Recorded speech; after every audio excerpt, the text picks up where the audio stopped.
All right, Sid, if you want to go ahead and spotlight me, and I'm going to introduce our guest this evening. Um, Guys, I could not be more excited for this call to introduce our guest. I'm just going to read some of this stuff here real quick, and this is just to get the formality out of the way.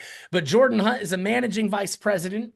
He is a member of the advisory board. So that is the liaison between us in the field and corporate. They want to know about our experience in the field. And there's a team on the advisory board. Jordan is on that advisory board. He started with Symmetry Financial Group in 2018.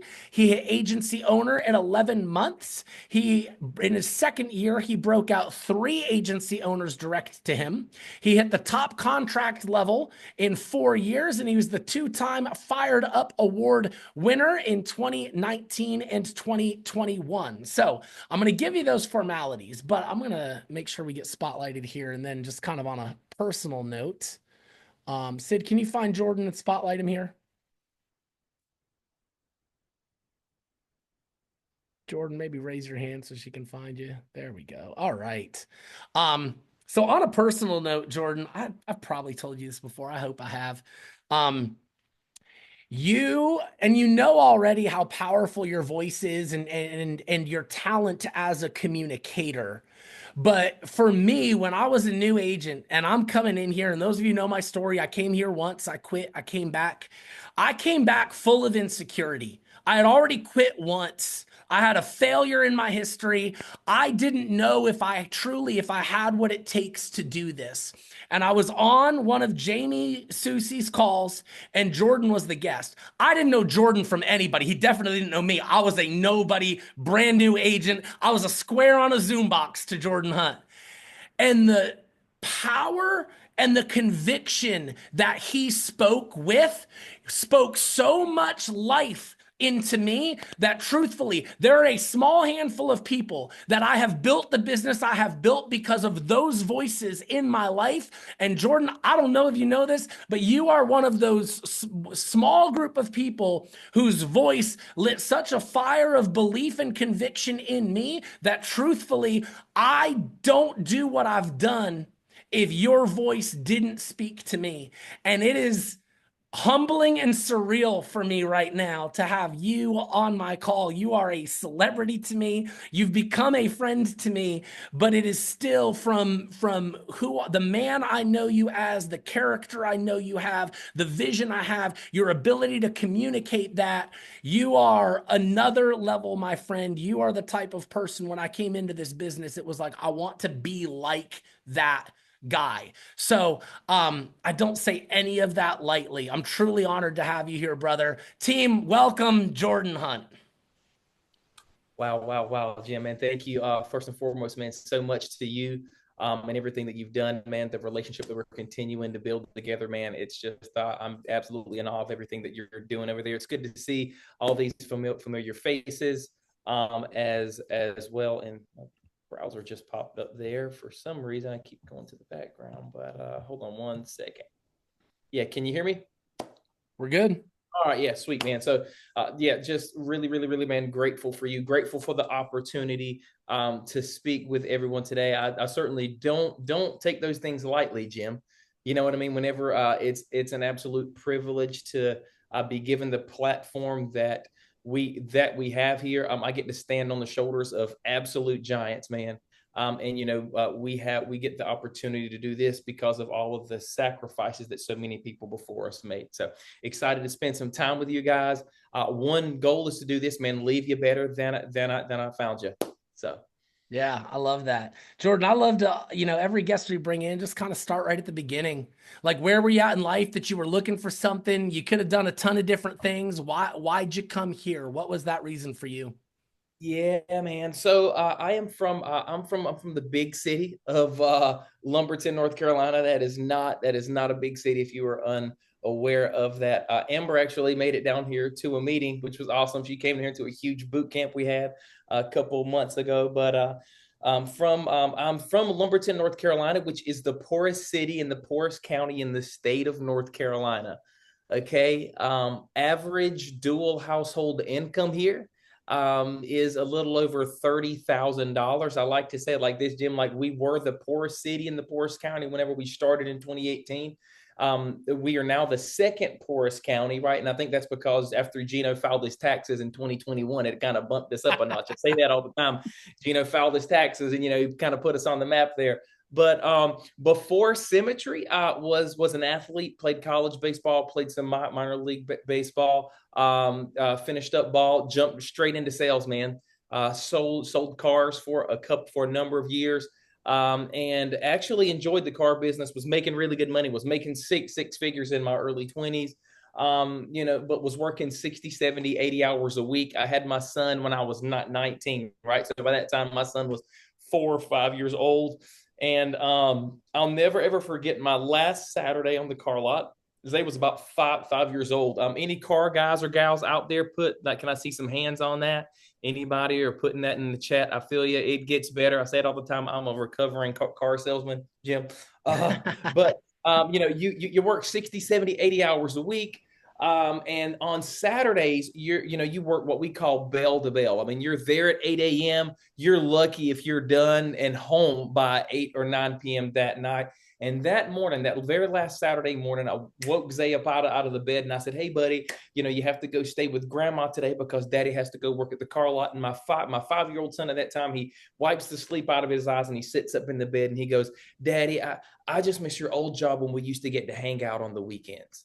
And man, it was just like everybody that was ahead of me in that industry, they were all telling me the same thing: get out while you can, get out while you can, get out while you can. Because I kind of looked ahead at everyone ahead of me in that industry, Jim, and they were on their fourth marriage, they were on their fifth heart attack. And I was just like, man, like, if that's what the future looks like, I don't want any part of that. Right.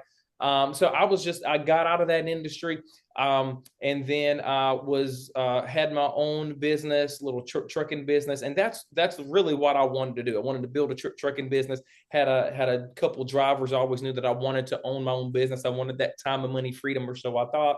And I had a conversation with a gentleman by the name of Brian Delaney in 2018. Literally shared this opportunity with me, and 6 days later I was at the last national conference in Raleigh, North Carolina. No opt credentials, no writing numbers, no nothing. And I brought 2 people with me, Jim. I brought a Gino Locklear and an Aaron McLean. Both are agency owners that are still on my team to this day. And I had never built teams. I didn't come from any kind of background, the way that you did. I'd never really been in a true leadership position. I'd actually never done any kind of public speaking before I got to this opportunity as well. Can I ask you a quick question? How did you meet or know Brian Delaney? Cold market. So Brian Delaney was cold market recruiting and found a guy by the name of Corey Scott. He stays about 5 miles from me, and I just knew him, was an acquaintance of mine. I had my license before I got to Symmetry, but I was selling like final expense, and he sold final expense over there. And I dabbled in final expense for about 7 to 8 months before jumping over here. And that guy, he was trying to recruit me to Symmetry for like 5 months. And you know what? I kept saying? I was like, just show me your bank account. Are you making any money? Are you making any money? Are you making any money? He could never show me any money. He was never like actually doing the work. And then I guess things just got bad enough over there where I was, that finally I was like, you know what? Just put me on the phone with this guy named Brian. He puts me on the phone with Brian, and it's just like all she wrote from there, man. Yeah. Just jump full in. And it was just something about the conviction that he spoke with. It was like, man, like, I just want to be like that guy. And then going to conference, seeing what he meant to the actual company overall was just really, really easy for me to jump all in here. And like I said, that was in 2018, and haven't looked back since. So I want you guys tuning in here just to kind of take a big thing away from this. He didn't really know Brian well at all. Yep. And he shows up at this conference so new, he didn't have login credentials to opt, and he still brought 2 people with him. Those of you thinking about Ignite, thinking about this conference we have coming up, don't make it a wonder if you're going to go and bring some people with you. Yep.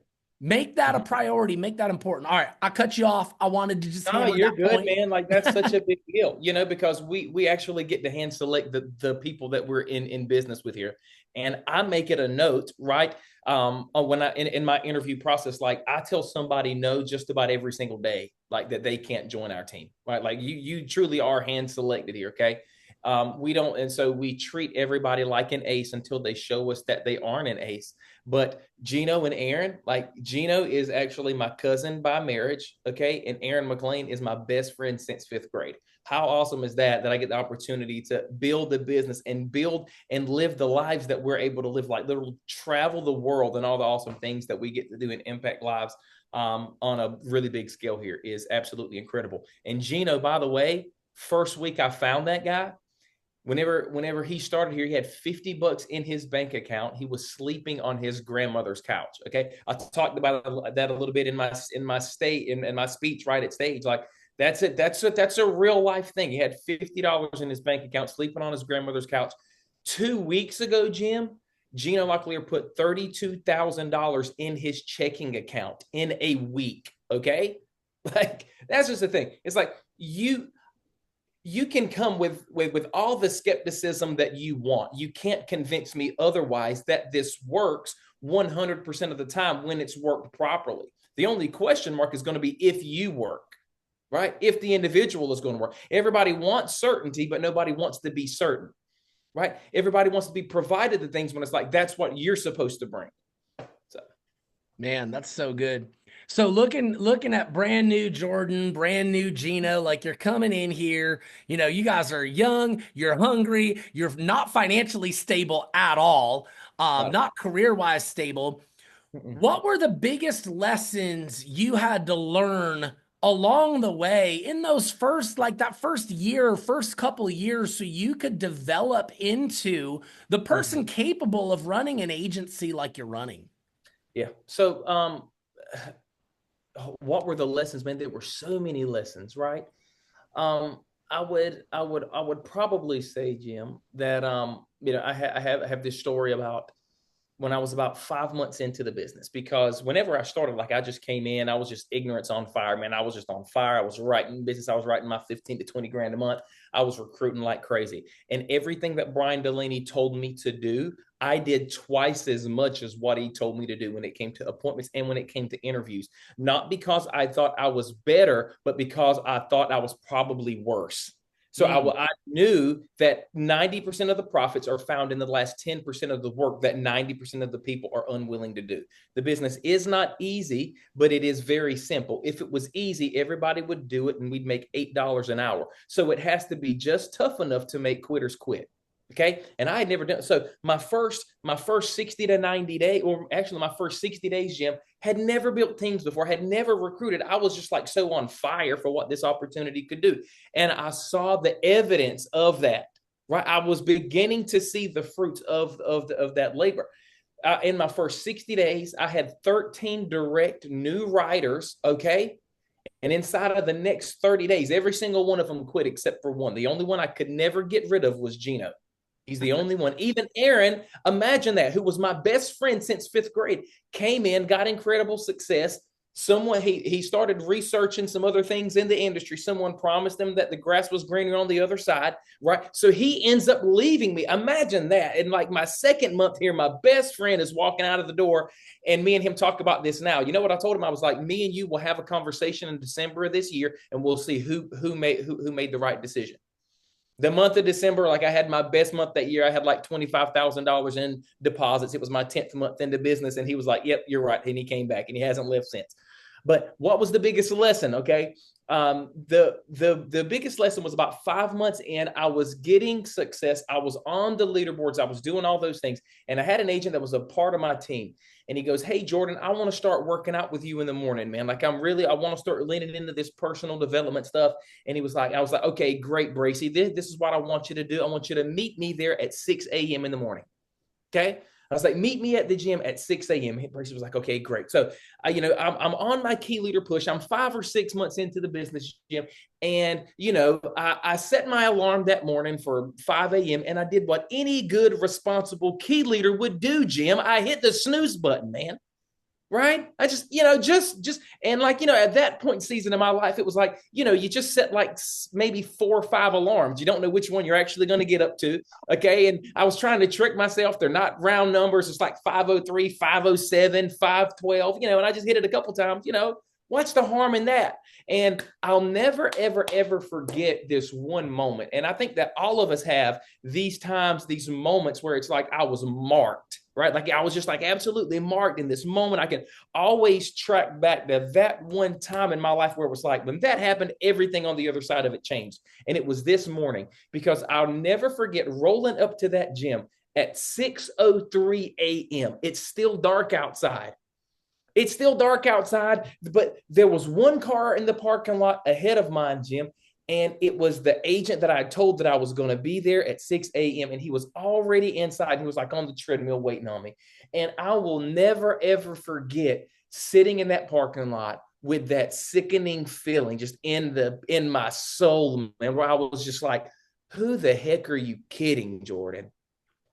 Who are you? Like, who are you kidding right now?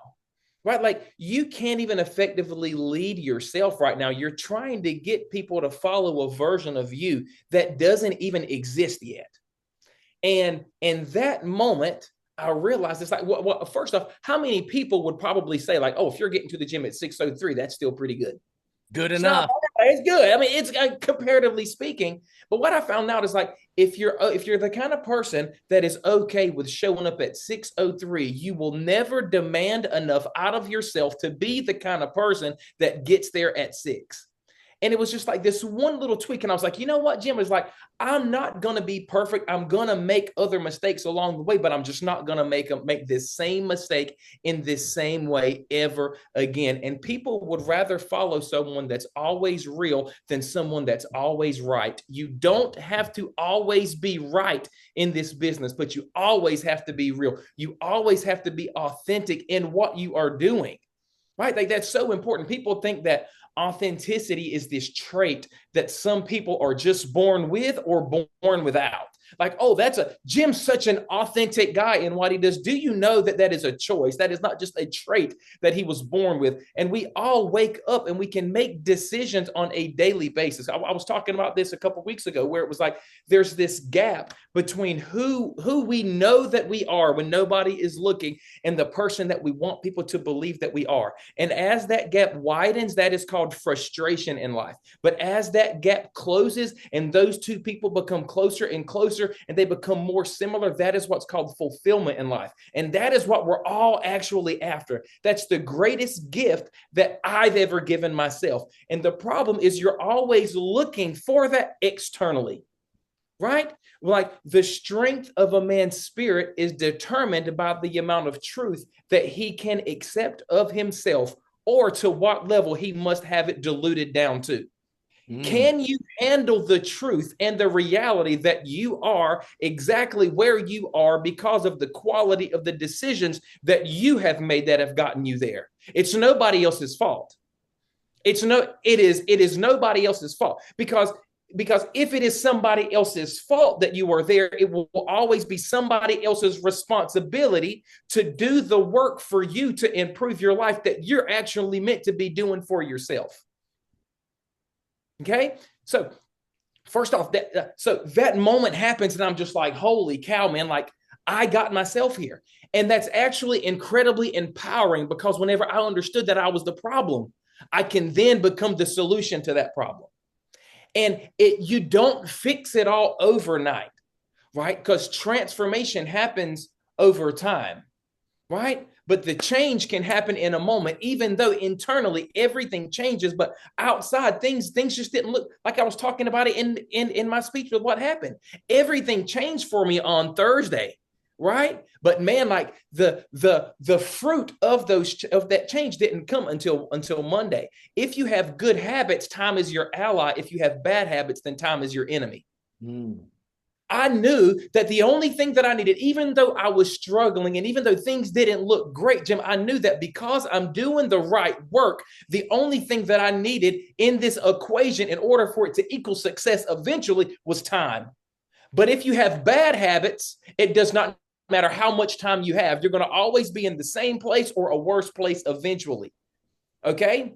If 2024 is ending the same way that 2023 did, why is that? Seasons of life turn into cycles of life whenever we fail to learn the lesson that the season was meant to teach us. Maybe there is a lesson that you have not learned yet, right? That is the reason that you keep getting back to the same place, and we get back to the same place, and we get back to the same place, right? Heard a pastor say that one time, Jim. He said that it's not a movement of the clock on the wall that creates a newness of life. It must be a movement of the mind. Must be. Craig Groeschel says this. He says that our lives are always moving in the direction of our strongest thoughts, and new identities always require new evidence. What new evidence have you given yourself that this is actually going to work this time? And I want to get really real with everybody in here who's willing to be vulnerable and who's willing to be transparent. How many of you are coming here and this is your second, your third, your fourth, your fifth opportunity that you're hoping and expecting this is going to be the one that's going to be the thing, but you haven't done the work in yourself to become the different person? Put a 2 in the comments if you're willing to admit that you've been down a road before and you got some work to do. See, Jordan, you got an audience here that's understanding everything you're putting down. Yeah, man. Right. Like, what do we say? Like, I don't want to be in business with people who want what I want. I want to be in business with people who believe what I believe, man. And I know that me and you are cut from the same cloth in that, right? That I know that the way up is always going to be down. And I love that woven into the fabric of success of this company is that if you help enough other people get the things that they want, you'll have everything that you could possibly want. Because how does it go? That talent creates room for ego, right? Talent doesn't work here, man. Hard work does. And ego creates room for arrogance. But humility is what keeps us coachable. Humility is what keeps us grounded in this, right? And understanding that it's always found, everything that I want is always going to be found in helping enough other people get the things that they want. So what like Brian Delaney talks about this all the time. He says 2 things that you have to answer. What do you want, and why is it important that you get it? Right? What is it that you truly want, and why is it important that you get it? And for me, man, it's plain as day, Jim. It's plain as day. You know, there was Martin Luther King Jr. He gave a very, very famous speech. Everybody here knows the speech that the MLK gave, right? He gave a lot of them, but the most famous one. Do you know that over 250,000 people showed up that day to hear him talking about this speech? Do you know that over 250,000 people knew exactly where to be, Jim? They knew exactly when to be there. They knew exactly what the cause was about. But do you know this? There were no emails that were sent out saying, hey, be here at this time. There wasn't a single there wasn't a single text message that was going out. There weren't any text message exchange. There weren't any notifications in HQ, right, Jim, telling you where you needed to be. But do you know why over 250,000 of people got on the same accord and knew exactly where they wanted to be? And do you know why? It's because what he was talking about, Jim. He wasn't saying like, I have a process. He wasn't saying, man, I have a system. He wasn't saying like, I have an opportunity. You know what he was talking about? He was like, man, I have a dream. Like I have something that is big enough, right? Something that is big enough, a just and a worthy cause. And I'm going to tell you what mine is, man. And this moves me. These are the things that wake me up each and every single day. I'm going to tell you like what my agency just did this past week. Okay. I told you about the situation here in my local community. Okay. I mean, there's like poverty, there's below poverty, and then there's Robeson County. The dual average household income is about $32,000 a year. Okay. So this is what I want to let everybody know, that no matter how bad that you think you have it, understand that somebody else somewhere woke up praying for the opportunity that you're taking for granted today. Whether it's the ability to walk, whether it's the ability to hear, the ability to breathe, the ability to see, right? Listen to this. My very first Christmas in this business, I was on my way towards agency owner. There was a gas station beside my office. Jim. And my wife goes in there. My wife, Lara, she goes in there, and there's what's called an angel tree. And on this angel tree, if you don't know what that is, that's where kids go and they put the things that they want for Christmas, what they want Santa Claus to bring them. And my wife calls me and she's in tears, Jim. And this is what she says. She says, Jordan, I want to let you know this. There's about 30 names on this tree. And like there's all these kids on here, and not a single one of them, man, was asking for a toy. None of them were asking for games. None of them were asking for brand new tennis shoes. None of them were asking for toys, Jim. I want you to understand that every single one of those kids, the only thing that they asked for was snacks and for food, man. Imagine being a kid that the only thing that you can ask for anything that you want, man, they just wanted some food. And this is what I told my wife that day, Jim. I was like, you know what, baby? I was like, I don't know if we're going to be able to solve this problem for everybody, but you know what? I believe that if enough people can rally around this, that we can actually eradicate this in my home county. Right, because if you don't know about Robeson County, I'm a member of the Lumbee tribe of North Carolina. Right, there's about 50,000 members in our county, and those things, poverty, addiction, all those things just kind of run rampant around there. And that's what we did. We went out there and we started that year with that angel tree, Jim. And you know what we did the next year? We decided to go out there, man, and we decided to get 50 kids. Okay, so that's what we do. We partner with local schools and our local community, and we talk to the guidance counselors, and they get us a list of all the kids that are in most need, right? And we go out there, and then we went to 50 kids. Next year we did 70. The next year we did 85. The next year we got to 100. Last year we did 110, and then this year we just finished up shopping yesterday. We sponsored 136 families for Christmas last year. Okay, and the kind of families, like the kind of things that I want to let you know is this, dude. Some of the kids that are on this list, there were two kids. There was a boy, there was a girl. They were in 5th and one was in 6th grade, Jim. And the teachers thought that each kid had 2 sets of clothes. That's what they thought, Jim, that there was 2 sets of clothes for each kid and that they would change clothes every single day. What they actually found out upon a month's further investigation, the parents had left these kids, Jim, and that each kid only had 1 set of clothes each, but the brother and the sister, they would trade clothes each and every single day. Each and every single day. Okay, guess what, man? We don't get to solve all the problems for those kids. But you know, one of the most incredible gift that we get to give them, man, is that, hey, you're still worthy of nice things too. And just because you're here doesn't mean that people don't care about you. People that don't even know your name, right? That will never, you'll never end up on a leaderboard for doing those types of things, man. But it's like that kind of stuff is what drives me. That's the kind of stuff that moves me. And there was one kid on that list, Jim, where we give them this list and they're able to talk about what they want for Christmas, and they're able to write it in, right? Some kids want remote control cars because we do 2nd graders. We've got 1st graders all the way up to high schoolers right on this list. And they get to put in whatever it is that they want. There was one kid, Jim, and his name was Jerome. What Jerome did was Jerome actually wrote in that he wanted a PlayStation 4. He wanted a PlayStation 4. But you know what? His guidance counselor told him, hey, that's too big of a gift. You can't do that. So they X through the PlayStation 4 and they wrote in whatever it else, like a jacket or something like that. Well, you know what? We raised so much money this year, or this was last year at our Hunt agency party, that we were able to actually go out there and get that kid a PlayStation 4, and we brought him into my office. And it's not about the PlayStation 4. I want you to really, really grasp what happens here. We call the kid. He comes in with his mom and he sits in my office, Jim. And he sits in my office, and I was like, hey, buddy, I want to let you know this.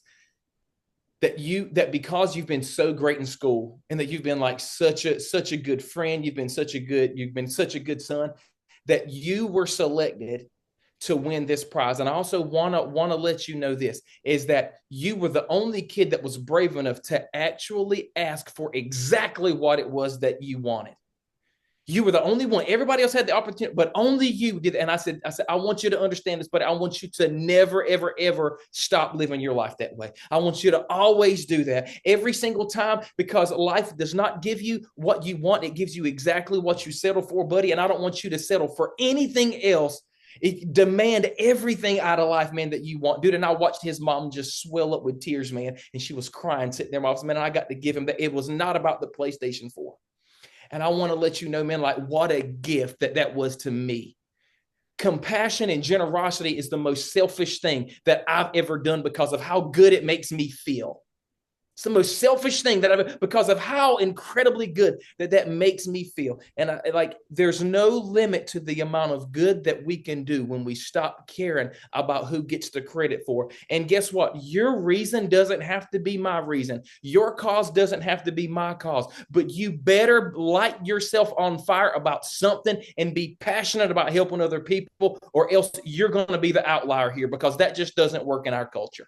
I'm not saying that money doesn't come with it. I'm not saying that new homes don't come with it. I got a boat, I got a truck, I got all these great, incredible things, right? But like, that is such a small piece in the equation of happiness and fulfillment in life. And that's what we're all truly after, isn't it?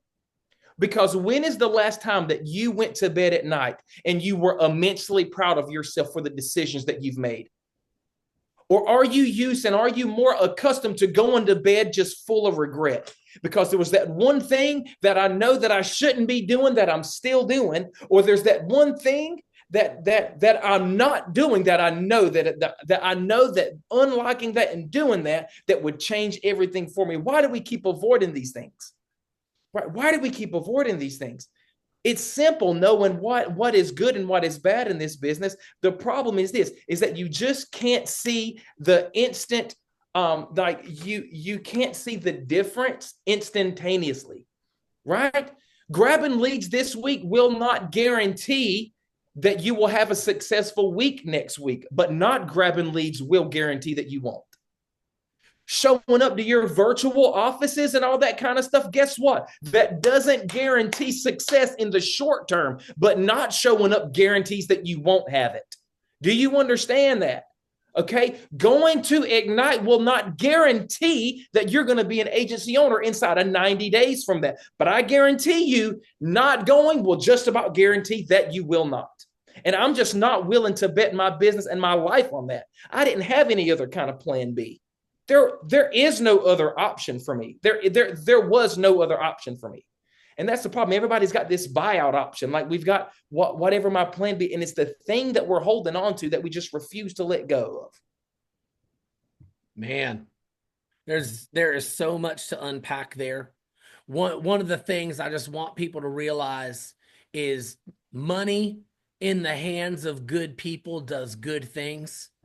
I want you to realize that. Number two, how many of you could learn a lesson from that kid in declaring and asking for exactly what you want? And I love, Jordan, that you told him to continue to always live his life that way, because we hit this point as adults where when we start thinking about what we want, we start filtering it through all of our limiting beliefs of, I don't know how to do it, I can't do that, what would people think, who am I? And then what comes out of our mouth is this watered down, diluted version that I call what we think we're capable of instead of what we actually want. We dilute down what we want and we claim what we think we're capable of without giving any room for the potential growth that can happen, and we can become the person capable of getting what we want.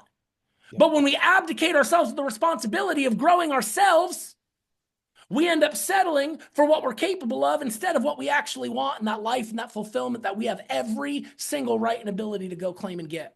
Yeah, man, it's so freaking good. It is. And I mean, it's like I was talking about, it's so simple, but it's so hard. And it's because it's like, if you want to get in shape, right? Like, what's going to be better, like the cheeseburger or the grilled chicken salad? It's simple. Everybody, simple stuff, right? So why are those changes so difficult for people to make? It's because you can be incredibly disciplined, right? You can get up, you can go to the gym, you can say no to the cheeseburger, you can do all the things, right, in a day. And guess what? You can hop on that scale and it's not gonna show. You know what? You can do it the next day, Jim, and guess what? It's gonna look a lot the same. You can do that. Like, what's the reward for being incredibly disciplined on your diet, not missing the gym, doing every single thing right, personally developing for 9 consecutive days? What's the reward for that? It's hard to measure. Virtually nothing. And if you go the opposite way, guess what, man? You can have the cheeseburger, you can skip the gym, you can not read. And guess what, man? When you jump on the scale, it doesn't look that much different either. And that's why it's like I said earlier, new identities always require new evidence. right? You have to give yourself evidence that this is going to be different because you're different. And a lot of people, it's like, man, like if you want spousal support, like what are you giving them? What are you giving them to bet on? You're Mm. down. Like, what are you giving them to bet on? Well, like, but before my wife ever saw the money coming in the bank account, do you know what she saw? Man, she saw a difference in me. I was leaving it all on the field. She saw me getting up earlier than I'd ever gotten. She saw me going out and staying later. She saw me reading. She saw me doing all these sorts of things. She just saw me putting in the work over time. And she knew, like, man, like all he needs is more time. And everybody wants somebody to bet on them, but you just haven't given them a lot to bet on up to this point, right?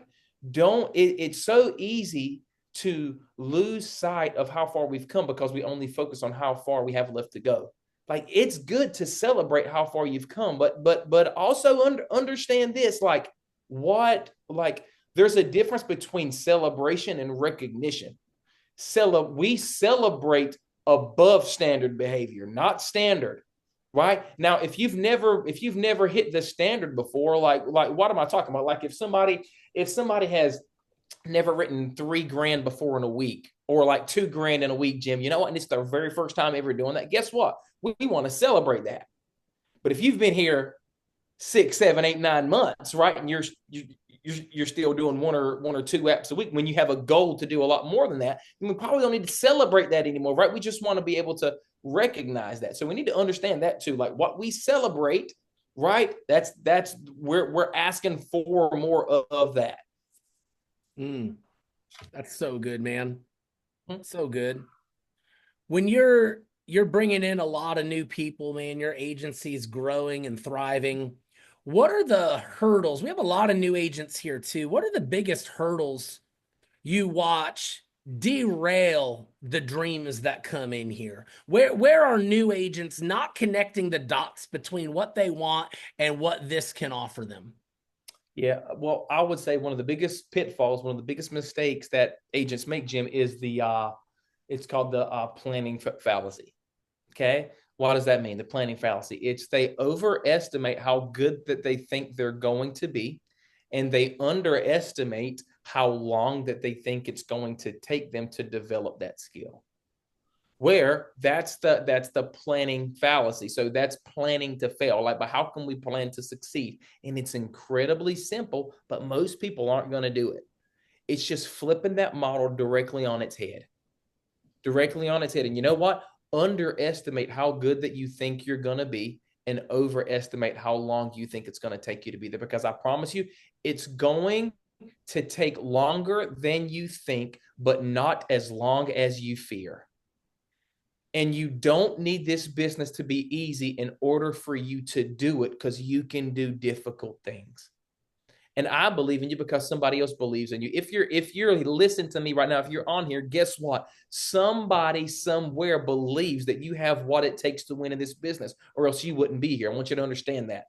We are we don't just hire everybody and anybody, especially in my organization and Jim's too. I know the standards. I know what it takes to win, which means that somebody gave you time and energy, which is the most valuable resource that they have. They believe in you. Are you going to prove them right? I want to challenge you guys, especially the new builders. Okay. Accountability does not go up in this business. It goes down. Okay. If you're direct to Jim, guess what? You're not accountable to Jim. Don't say, hey, Jim, man, you can count on me to do this, and you can count on me to do that, and you can count on me to do this. How about this? Text your people that are following you and say, hey, this is what I'm committing to. This is what I'm going to be doing. And if I can't lead myself, and if I can't do these things, there's no reason for you to follow me. If I can't go out and get a result, there's no reason for you to follow me. And watch what happens to your business. Accountability goes down in this business, not up. The moment that you received an override, you forfeited the right to be mediocre. I want you to understand that we earned that. We have reached our quota of mediocre agents here. Okay. We've officially reached our quota. And we are not asking something to come out of you that hasn't already been placed in you. When I was in that parking lot, I say it all the time that I was called, like I felt like I was just called to myself. Anybody ever had that moment where it was like I was behaving this way? I knew I was supposed to be that way, and I just felt like I was getting called. Do you understand that you cannot be called to something that isn't already in place waiting on you to arrive? It already exists. Like that version of you that you see, that you aspire to be, that you desire to be, like whatever it is, when you hear somebody speaking on stage or you hear somebody speaking on a national call, do you know that that feeling that you get, the feeling of hope that's starting to just rise up inside of you, like, man, maybe this is going to be the time for me, that is not put there to tease you with. That is not a carrot on the end of a stick like a donkey and just chasing after. I'm telling you that it's real and it exists, and it is squarely on the other side of the pain that you have just been unwilling to go through up to this point. Yet, I'm not good yet. You're just not good yet. Like, I can't figure this out. I just can't figure it out yet. Do you know this, Jim? I grew up with one of the worst speech impediments of anyone that you know. Dude, I was the kid in class, and Aaron can attest to this because he was in those classes with me, watching other kids laugh at me. I grew up being laughed at in a group of 10 to 12 children, Jim, because the teacher would write a question on the board, and out of fear of what other people were going to think of me, I wouldn't even raise my hand. But sometimes they would make me speak up, and I would begin to stutter, and I would stammer over my words, man. And then I would go home, and I would literally have tears about it, man. But I watched people pick on me. And you know what, man? It was the weirdest thing that I discovered, Jim, during that whole, dude, I carried that all through into high school. Throughout high school. And I would go home and I would just get by myself in a room right by myself. And you know what? I would watch people speak on stage. I would watch pastors or motivational speakers. I'm like, man, I desire so bad to do that. And you know what, man? I would begin to speak when I was in there by myself. And you know what? I could do it, and I would never stutter. I would never stammer. And I was like, why am I doing this? Why do I get in these different rooms, in these different places? And I'm so in my head. You know what I found out? Well, somebody told me this one time, Jim. They said, Jordan, the problem is this. You need to start telling yourself that you have nothing to prove, that you have something to give. Man, that changed my entire life, buddy. I'm telling you, if you're taking notes, I want you to write that down, and I want you to tell yourself this, that I have nothing to prove, that I have something to give. Man, dude, listen, before I got on this call, you know what I was telling myself? Still to this day, hey, man, you got nothing to prove, man. You got something to give. And how selfish would it be of me to have a gift and to not share it with other people? Mm. How differently would you approach your clients that are depending on you if you said, you know what, I don't have anything to prove right now, but I know I just have something to give? How much differently would you share this opportunity with people, Jim, if you just said, you know what, man, like, I don't think I have anything to prove with what I'm talking about here, but I know that I truly have a gift to give? How much differently would you approach every aspect in every area of your life if you only say, like, man, like, I have a gift, I'm carrying a gift? That's what I believe. I believe that there was a problem, right, in this earth that you were meant to solve, that made your existence a necessity. And every single time that you encounter somebody and you are operating like less than your full potential, you're doing every single person that you encounter an injustice. That's what I believe. And I'm after it, man. And I'll never get to perfect, man, but I'm striving for growth each and every single day, because in this moment, I am the most capable that I have ever been, but I am still the least capable that I will ever be. If you bring me on next week, guess what? I know that I'll be better because I'm going to continue to work on me, and I will know something then that I don't know now. It's a journey, man. One of the things, and I know everybody can feel that air in the room, and everybody feels that kind of hope rising up. You have that, just such an incredible ability to speak that vision into people. But this version of you didn't exist years ago. This has been a process. This has been work. And for those people that, you're looking at Jordan, you're like, the character, the vision, the confidence, like, I want to be that. what would you recommend for those people? Books, resources, practices. What were the most, and I know we only have a couple minutes, we're up against Yeah. time, but just kind of what were those quick plugs that you would encourage people to do that wanted to level themselves up? Like maybe you don't know everything that needs to be done, but you know the things that are gonna derail you, right? So I think it's piece by piece by piece. How do you eat it? How do you eat an elephant? One bite at a time. Okay. And everything that you're going to build, right? Like, let's say whatever it is, whatever that successful version of you has, whether it's an agency owner, agency director, 130, equity partner. I always describe that as like, that's like the great wall. That's your great wall of China, or that's what you want your life to be about, that I built this monument, right? That people can look at and I get recognition because this is what my life, this is what I did or accomplished. And everybody wants that, but nobody wants to lay bricks. Okay. And here's the thing in this business, you know what I do each and every single day? I'm still just laying bricks, man. Brick, just one at a time. That's it. I just started there. And you have to have the mentality that this day, right now, I've just got one brick, man, and there's nobody else on planet Earth that cares more about their masterpiece of a brick today than I do. I'm going to be the best bricklayer that has ever set foot on this planet. There's nobody that cares more and is going to steward this day more and this opportunity more than I am. And you know what, man? I went out there, man, and I just did that one. And then the next day, Jim, I got up, man, and I just did it one more time.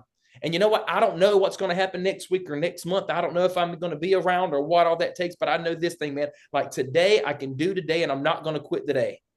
I don't know about next week or next month or next year. I just know that it's not going to happen freaking today. And how I laid those bricks, number one for me, man, was like obviously reading, man, starting out at just 10 pages a day. Something that's small, something that's measurable, something that's incremental. 10 pages for me was a lot, right? One of the books was 12 Pillars. The other one that I would recommend is The One Thing by Gary Keller, man. I don't know if you've ever read that thing, but I'm telling you, here's a quick excerpt from that. And I know that we're at 9, so I'm trying to hurry up and get you off of here, Jim. This is what it says. It says this.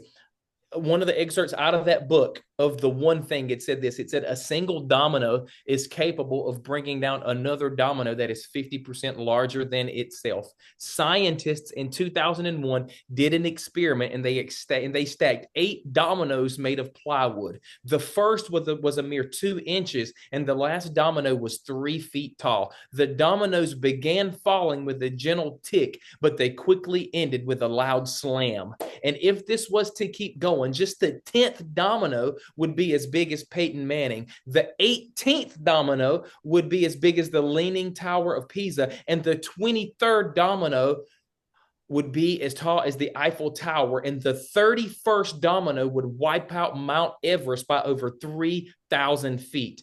And number 57 domino, it would bridge the gap between the earth and the moon. And everybody wants to go to the moon, Jim, but nobody's willing to lay that first 2-inch domino. It's like, stop putting off for tomorrow the things that you know that you can get. If you can get it done today, you just have to become the kind of person that doesn't go to bed with regret. That's all I can tell you.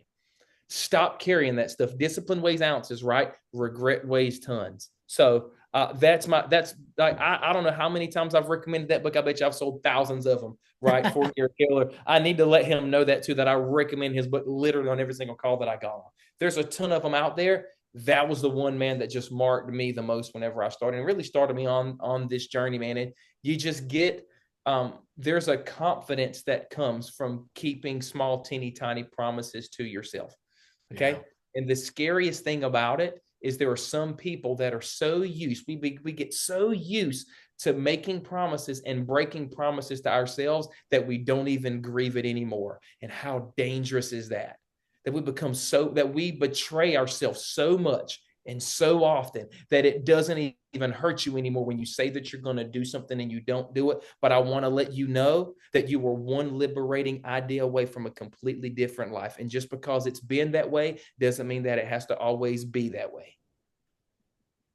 Man, comments here. We could keep this thing going forever, but I do want to honor everyone's time, especially yours, Jordan. Um, when you were selling cars and you Yeah. looked at those managers and you're like, man, if that's where this is taking me, I don't want to go there. But when I was brand new here and I heard you speak, I had that same but opposite reaction. I said to myself, if that's who I'm gonna become, sign me up for all this. If that's where following this system is taking me, then I'm here for all of that. How many of you put a 3 in the comments if developing character and being a person like this is where you're headed, that you're here for that journey, because your business is always going to be an extension of the person you are. Jordan, I'm honored by your time, man. I appreciate you so much.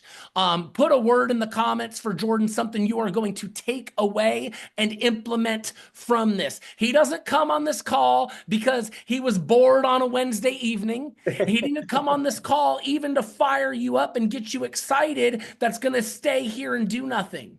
He wants to know that 6 months from now, something landed and is making a difference. He wants to know that a year from now, something he said tonight is going to impact someone else through you, other people through you. He wants to know that this time was an investment that's going to pay off. So let him know in the comments that you took something from this.